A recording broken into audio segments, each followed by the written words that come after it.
السلام علیکم ورحمۃ اللہ وبرکاتہ۔ آج ہم نے پڑھنی ہے سورۃ البینہ تجوید کے ساتھ، تو چلیے شروع کر لیتے ہیں۔ بسم اللہ الرحمن الرحیم۔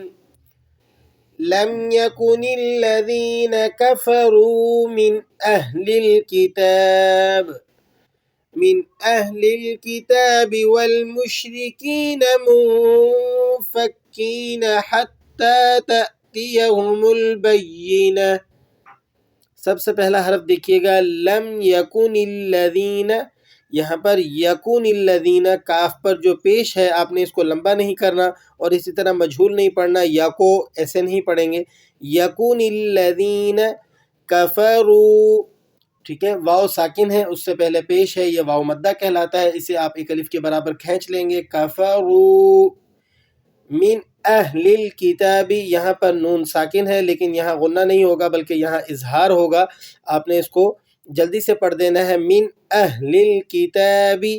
والمشرکین، شین کی آواز پھیل جاتی ہے، آپ نے اسے تھوڑا سا پھیلا کر پڑھنا ہے، والمشرکین منفکین، یہاں پر جو ہے اخفا ہو رہا ہے، آپ نے یہاں پر اخفا کرنا ہے، حتی، یہاں پر آپ نے حتی نہیں پڑھنا بلکہ حتی، ہا کو حلق سے پڑھنا ہے ورنہ یہ بڑی غلطی ہو جائے گی۔ تأتیہم البینہ، یہاں پر حمزہ ہے، تأتیہ، آپ نے اس کو الف نہیں پڑھنا، الف میں اور حمزہ میں فرق یہ ہے کہ الف جو ہے وہ نرمی سے ادا ہوتا ہے اور حمزہ کو جھٹکے سے ادا کیا جاتا ہے، آپ نے یہاں پر جھٹکے کے ساتھ، جرکنگ ساؤنڈ کے ساتھ اسے ادا کرنا ہے، تأتیہم البینہ، ٹھیک ہے۔ اب نیکسٹ آیت دیکھ لیجئے گا، رسول من اللہ یتلو صحفا مطہرہ، را کی کو آپ نے پر کر کے پڑھنا ہے، را کے اوپر حرکت ہو تو را موٹی پڑھی جاتی ہے، را کے نیچے حرکت ہو تو باریک پڑھتے ہیں، تو آپ نے یہاں پر را کو پر کر کے پڑھنا ہے، ٹھیک ہے۔ من اللہ، لفظ اللہ کے سے پہلے اگر زبر یا پیش ہو تو لفظ اللہ کو موٹا کر کے پڑھتے ہیں، آپ نے یہاں لفظ اللہ کو بھی پر کرنا ہے، یتلو، یہ واو مدہ ہے، اسے آپ نے ایک الف کے برابر کھینچ لینا ہے، صحفا مطہرہ، ٹھیک ہے۔ یہاں پر مطہرتن، اگر آپ یہاں پر مطلب وقف کریں گے تو تا کی آواز بدل جائے گی، یہ ہا بن جائے گی، اور اگر آپ یہاں پر وقف نہیں کریں گے بلکہ آگے والی آیت سے اس کو جوڑ کر پڑھنا چاہیں گے تو پھر آپ یہاں پر کیا کر لیں گے، اخفا کریں گے، مطہرتا فیہا، ٹھیک ہے۔ نیکسٹ آیت کو دیکھ لیں، فیہا کتب قیمہ، تو با پر جو ہے اسی طرح اخفا ہوگا، باقی آواز کو آپ نے ناک کے اندر لے کے جانا ہے، کتب قیمہ، قوف کو آپ نے پر کر کے پڑھنا ہے، اس کا بہت دھیان رکھیے گا، اگر آپ قوف کو پر کر کے نہیں ادا کریں گے تو یہاں پر بڑی غلطی ہو جائے گی جسے لحن جلی کہا جاتا ہے۔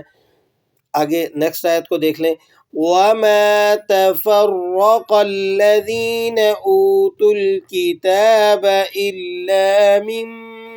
بَعْدِ مَا جَاءَتْهُمُ الْبَيِّنَةُ، وَمَا تَفَرَّقَ الَّذِينَ، را کی آواز کو بھی آپ نے پر کرنا ہے اور قوف کی آواز کو بھی آپ نے پر کر کے یعنی موٹا کر کے ادا کرنا ہے۔ اسی طرح اوتوا الکتاب، حمزہ یہ واو ساکنہ ہے اور واو ساکن سے پہلے پیش ہو تو واو مدہ کہلاتا ہے، اس کو آپ نے ایک الف کے برابر کھینچ لینا ہے، اوتوا الکتاب، ٹھیک ہے۔ تا پر کھڑا زبر ہے، اسے بھی آپ ایک الف کے برابر کھینچ لیں گے، الا من بعد، یہاں پر اقلاب ہو رہا ہے، اقلاب کسے کہتے ہیں کہ نون ساکن کے بعد اگر با آ جائے فوراً سے تو وہ نون کی آواز جو ہے وہ میم سے بدل جاتی ہے، آپ کو نون کے اوپر چھوٹا سا میم لکھا ہوا بھی نظر آ رہا ہوگا، اسے اقلاب کہتے ہیں، تو آپ نے یہاں پر نون کی آواز کو میم سے بدل کر پڑھنا ہے، کس طرح سے پڑھیں گے، الا من بعد، ٹھیک ہے۔ ما جاء، یہاں پر مد متصل ہے، اسے مد متصل اور مد واجب کہا جاتا ہے، اس کو آپ نے کم از کم اس کی آواز کو 3 سے 4 سیکنڈ یا 5 سیکنڈ تک کھینچنا ہوتا ہے، تو آپ اسے کھینچ کر ادا کریں گے، من بعد ما جاءتهم البینہ، ٹھیک ہے، بینہ، سختی کے ساتھ ذرا اس کو ادا کیا جائے گا، کیونکہ یہاں پر تشدید آ رہی ہے، اور تشدید والا حرف جو ہے وہ سختی کے ساتھ ذرا رک کر ادا کیا جاتا ہے۔